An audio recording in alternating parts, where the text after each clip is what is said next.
National peoples party of Arunachal Pradesh के unit की तरफ से मैं छोटा सा एक प्रेस ब्रीफिंग देने के लिए आया हूँ। इनफैक्ट हमारा प्रदेश में इस वक्त 1 दिसंबर 2021 को इंडिजिनस पैटर्न कल्चर सोसाइटी का एक प्रोग्राम था, जहाँ एसटी इशू को लेके एक इशू आया। At the same time anti conversion law को लेके एक इशू आया। इस विषय में as a responsible political party मैं अपना एक स्टेटमेंट पार्टी के बिहाफ से देने आया हूँ। इनफैक्ट नेशनल पीपल्स पार्टी एक नेशनल पार्टी है और ये रीजनल एस्पिरेशन नेशनल आउटलुक की आइडियोलॉजी पे काम करते हैं।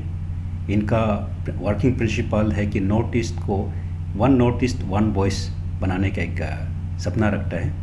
उस दिशा में जब कोई भी कम्युनिटीज़ या कोई भी रिलीजियस ग्रुप इस टाइप का कंट्रोवर्सीज आता है या इश्यूज आता है तो हमारे लिए बहुत बड़ा कंसर्न हो जाता है, क्योंकि हम चाहते हैं कि एंटर नॉर्थ ईस्ट को एक नॉर्थ ईस्ट में देखना चाहता है। तो ये जो इश्यूज बेसिकली उन्होंने जो उठाया, तो वो मुझे ऐसा लगता है कि कुछ हमारे बीच में गलतफहमी है। इनफैक्ट अरुणाचल प्रदेश या एंटर नॉर्थ ईस्ट में अब देखा जाने से कि क्रिश्चियन कम्युनिटी भी एक मेजर कम्युनिटी है, एक लार्जर ग्रुप है। और ये अभी से नहीं, बहुत सालों से क्रिश्चियनिटी नॉर्थ ईस्ट पे आए हैं और अरुणाचल प्रदेश में आए हैं। और इनका कंट्रीब्यूशन भी हमने देखा है कि स्पेशली पार्टिकुलरली अरुणाचल प्रदेश में जितना भी सोशल रिफॉर्मेशन अगर कोई रिलीजियस ग्रुप किया है बोलने से वो क्रिश्चियन कम्युनिटी है। एजुकेशन सेक्टर में देखो, आज जितना भी डॉक्टर और टेक्नोक्रेट्स आप दिखाई दे रहा है वो क्रिश्चियन कम्युनिटी का प्रोडक्ट है। ऑफकोर्स कुछ BKB एंड RK मिशन का भी प्रोडक्ट ज़रूर है। एट द सेम टाइम आज स्टेट में बहुत सा पॉलिटिकल लीडर्स जो मिलेगा, अच्छा लीडर्स, वो सब भी क्रिश्चियन कम्युनिटी का प्रोडक्ट है। और बहुत सा मेडिकल केसेस में आप देखिएगा बहुत सा गरीब लोग का लाइफ उन्होंने सेवा किया है। हमारा यहाँ जो चर्च में जो मॉरल टॉट्स सिखाया जाता है उससे काफ़ी आदमी का लाइफ में एक रिफॉर्मेशन आके अपना फैमिली में पीस एंड ट्रैंक्विलिटी वो इस्टेब्लिश कर पा रहा है। इवन हमारा सोसाइटी में भी एक समय ऐसा था कि हमारा सोसाइटी के लोग काफ़ी इमोरल रहता था, वो काफ़ी अल्कोहल लेता था। तो ये सब बैड हैबिट्स को भी, स्मोकिंग, अल्कोहल, इवन ड्रग्स को लेके भी क्रिश्चियनिटी कम्युनिटी का काफ़ी रोल रहा, जहाँ रिफॉर्मेशन लाया। ऐसे कि सोसाइटी में एक पॉजिटिव चेंजेस लाने में क्रिश्चियन कम्युनिटी का काफ़ी योगदान है। एट द सेम टाइम आज तक अरुणाचल प्रदेश में जो क्रिश्चियन कम्युनिटी है वो किसी भी रिलीजन से इंडिजिनस पैटर्न कल्चर बोला जैसे डोनिफोलो रिलीजन हो या बुद्धिस्ट रिलीजन हो या हिंदू रिलीजन हो या फिर यहाँ जो इवन जो मुस्लिम कम्युनिटीज़ अरुणाचल में है उनका खिलाफ ऑर्गेनाइज वे में करते हुए कुछ आज तक एविडेंस या इंसिडेंट हमें नहीं मिला है।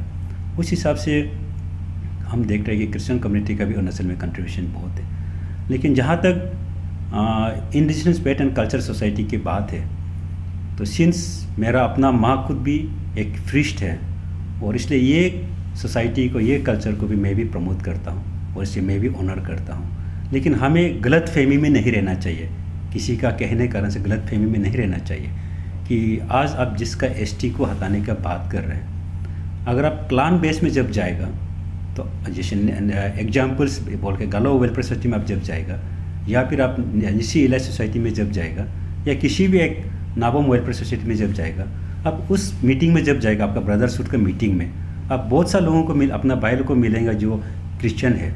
इवन आपका जो डॉटर से जो शादी हो गया या आपका मागबो है वो क्रिश्चियन है।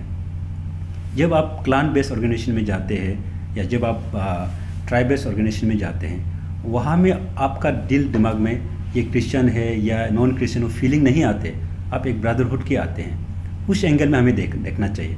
हम कभी भी ये प्लेटफॉर्म में नहीं देखना कि हम इंडिजिनस पैटर्न कल्चर प्लेटफॉर्म में है और वो क्रिश्चियन प्लेटफॉर्म में, वो हिंदू प्लेटफॉर्म में नहीं देखना चाहिए। क्योंकि हमारा जो कॉन्स्टिट्यूशनल प्रोविज़न जो दिया गया है, तो भारत का अरुणाचल प्रदेश एक अहीन हिस्सा है, एक पार्ट है।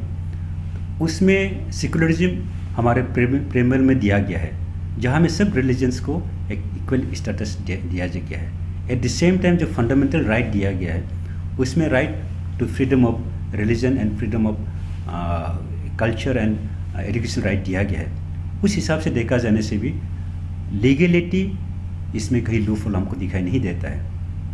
उस बेसिस में जो भी हमारा इंडियन पैटर्न कल्चर सोसाइटी के लीडर्स हो सकता है अपना व्यक्तिगत तौर पे ये स्टेटमेंट दे रहा होगा, लेकिन मुझे लगता है कि एक रेस्पॉन्सिबल ऑर्गेनाइजेशन में रहने के कारण से इस टाइप का जो गलत प्रोपोगेंडा है जिससे स्टेट डिवीजन हो सकता है, जिससे स्टेट में एक कम्युनल टेंस क्रिएट हो सकता है, ऐसा से not only Indian pattern culture society, even other जो रिलीजियस ग्रुप है, इवन क्रिश्चियनिटी या हिंदू या बुद्धिस्ट, वो भी हमेशा अपना आपको डिस्टेंस मेंटेन करना चाहिए, क्योंकि आफ्टर ऑल हमें पीस चाहिए। क्योंकि हर रिलीजन्स हमेशा पीस का बात करता है, हर रिलीजन्स हमेशा प्यार का बात करता है। सो हमें जो प्रोपोगेंडा करना है थ्रू रिलीजियस डे में, जैसे 1 दिसंबर एक रिलीजियस डे है, उस प्लेटफॉर्म से जो हमें प्रोपोगेंडा करना है वो लव एंड अफेक्शन का करना चाहिए, लव एंड पीस का हम बात करना है, सबका साथ प्यार से रहने का, भाईचारा होने का वो मैसेज हमको भेजना चाहिए।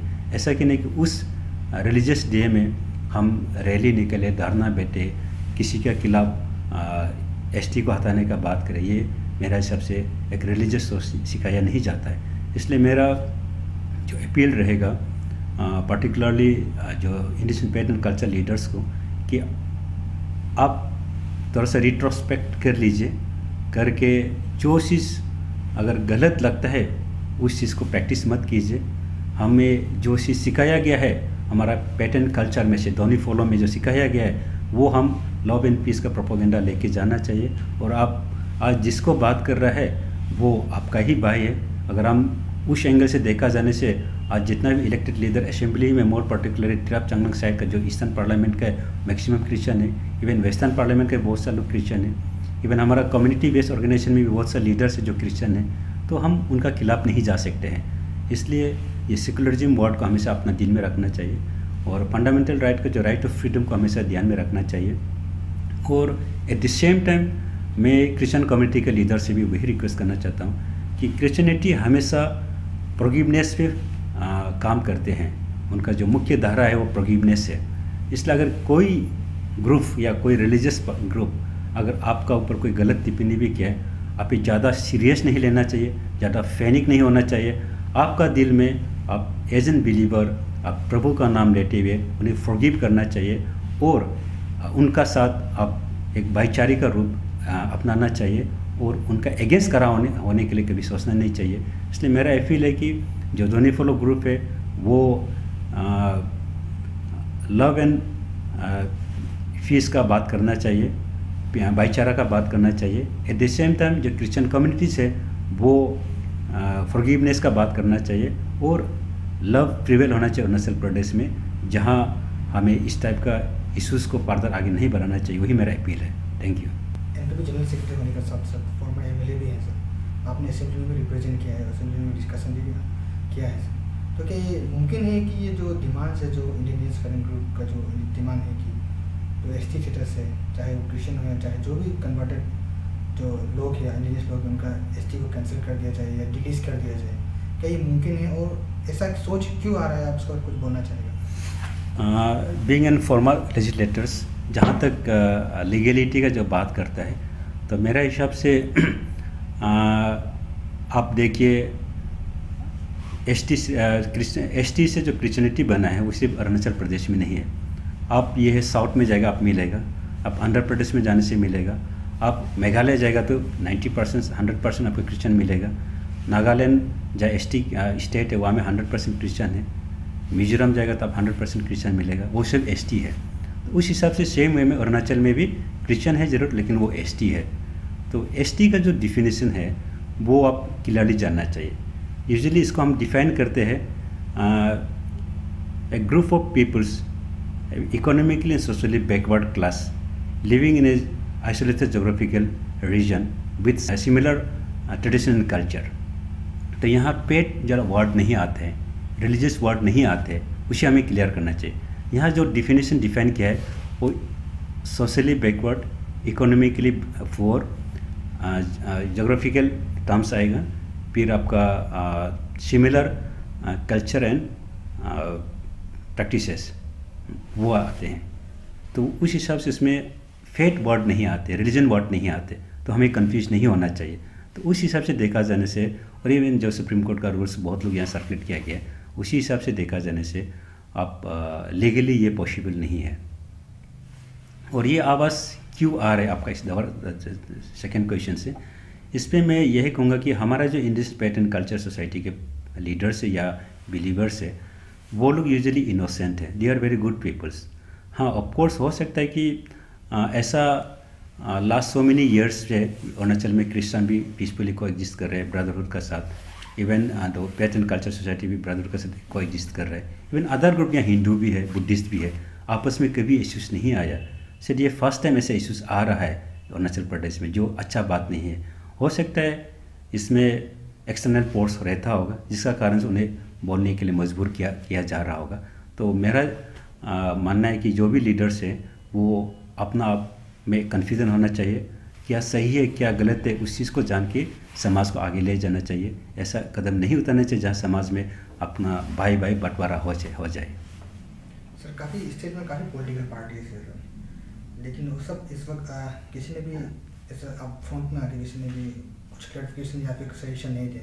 एनपीपी पर्टिकुलर, क्योंकि पिछले समय में हम लोगों ने देखा था कि आपका president MP president state president ने भी कुछ सोशल मीडिया में लिखा था सर इसके बारे में, और आज आप भी आ रहे हैं, तो इसका कुछ क्या है कारण है कि सर एनपीपी को आगे आने पड़ रहा है सब चीज़ को अपना कुछ क्लैरिफिकेशन या फिर सजेशन देने के लोगों को? ये बहुत अच्छा सवाल है। इनफैक्ट मैंने कहा कि नेशनल पीपल्स पार्टी एक नेशनल पार्टी जरूर है, फिर भी हमारा जो आइडियोलॉजी जो हम काम करता है वो है regional aspiration with national outlook. Eight the same time हम जिस प्रिंसिपल पे काम करते हैं, one north east one voice, हम चाहते हैं कि एंटायर नॉर्थ ईस्ट का एक आवाज़ होना चाहिए। मीन्स हम नॉर्थ ईस्ट को यूनिफाइड में देखना चाहते हैं, इसलिए इस टाइप का infighting among the religions among the clans हम इसको इनकरेज करना नहीं चाहते हैं। इसलिए हमें अपना रेस्पॉन्सिबल पॉलिटिकल पार्टीज उसके आगे आके उन्हें समझाना, उन्हें सही दिशा में ले जाना, वो अपना रेस्पॉन्सिबिलिटी मैं समझता हूँ। लेकिन अदर जो नेशनल पार्टीज है हो सकता है इसका लाभ उठाने की कोशिश करें, हो सकता है इसे बढ़ावा दे, लेकिन हम चाहते हैं कि एंटर नॉर्थ ईस्ट में इस टाइप का डिविसिव पॉलिसी नहीं होना चाहिए। इसलिए एनपीपी हमेशा आगे आके इसका बात करता है। सर, जहाँ तक कि इंडिजिनस की बात करें तो हमारे यहाँ पे देखा गया है कि जैसे हम लोग के पूर्वज जैसे प्रैक्टिस करते हैं वैसे नहीं करते। जैसे अभी जैसे देखते हैं कि लाइक जैसे हिंदू करते हैं, जैसे अगरबत्ती जलाना, ये सब बीइंग एज अरुणाचली आप किस तरह इसको देखते हो? ये काफ़ी इम्पोर्टेंट सवाल है, क्योंकि हमारा सोसाइटी एक ट्रांजिशन पीरियड में है। यहाँ कुछ बहुत से चीज़ बदलते जा रहे हैं, तो हम एक रिफॉर्मेशन स्टेज में जा रहे हैं। तो उसी ढंग से हमारा जो इंडिजिनस फेथ एंड कल्चर का, specially particularly Donyi Polo religion आप देखा जाने से, उसमें जो प्रैक्टिसेस में आपको कुछ चेंजेस देखने मिलेगा। तो पहले हमारा जो पूर्व ये फादर्स लोग था या पूर्वजन लोग था, उन लोग जब पूजा पाठ करते समय ये अगरबत्ती, ये टीका और ये मूर्ति और जल चढ़ाना, पानी लेके चढ़ाना, वो प्रैक्टिस नहीं करते थे। लेकिन अभी आपको ये प्रैक्टिस देखने को मिलता है। तो मुझे लगता है कि स्पेशली जो Indian faith and culture society में जो काम कर रहे हैं, इनका ऊपर में जो विश्लेषण कर रहे हैं, जो रिसर्च कर रहे हैं, उन्हें इसको दोबारा से रिव्यू करना चाहिए, रीटिंग करना चाहिए कि रियली हम सही प्रैक्टिस कर रहे हैं क्या। क्योंकि चेंजेस, ऐसा चेंजेस लाना चाहिए कि जो चेंजेस नेगेटिव ना हो और वो चेंजेस अपना जो आइडेंटिटी को ना बदले। तो मुझे ऐसा लगता है कि इस पर हमें दोबारा सोचना चाहिए, क्योंकि कहीं ना कहीं इसमें रीटिंग करने का स्टेज ज़रूर है, मुझे ऐसा लगता है। जहाँ तक कि ग्रुप ऑफ पीपल का कहना है कि जो एंटी कन्वर्जन लॉ है उनका हिसाब से जो कन्वर्ट करते हैं, या हिंदू में करो या फिर क्रिश्चियन में करो, उनको मतलब एसटी का स्टेटस नहीं देना चाहिए। तो इस पे आपका क्या टेक है? इनफैक्ट ये एंटी कन्वर्जन लॉ जो पब्लिक लोग बात करते हैं, तो इनका technically terms Arunachal Pradesh freedom of religion act 1978 को लोग बात करते हैं। तो ये जो एक्ट है ये इनफैक्ट एक यूनिवर्सल लॉ है। तो ये particularly Indian faith and culture के लिए या हिंदू के लिए या बुद्धिस्ट के लिए या क्रिश्चियन के लिए ऐसा नहीं है। तो ये कहीं भी रिलीजियस ग्रुप में अगर फोर्सफुली कन्वर्ट करता है उसके लिए ये लॉ बनाया गया है। लेकिन कोई वॉलेंट्रीली जात अपनाता है तो ये लॉ उसमें एप्लीकेबल नहीं होता इनफैक्ट।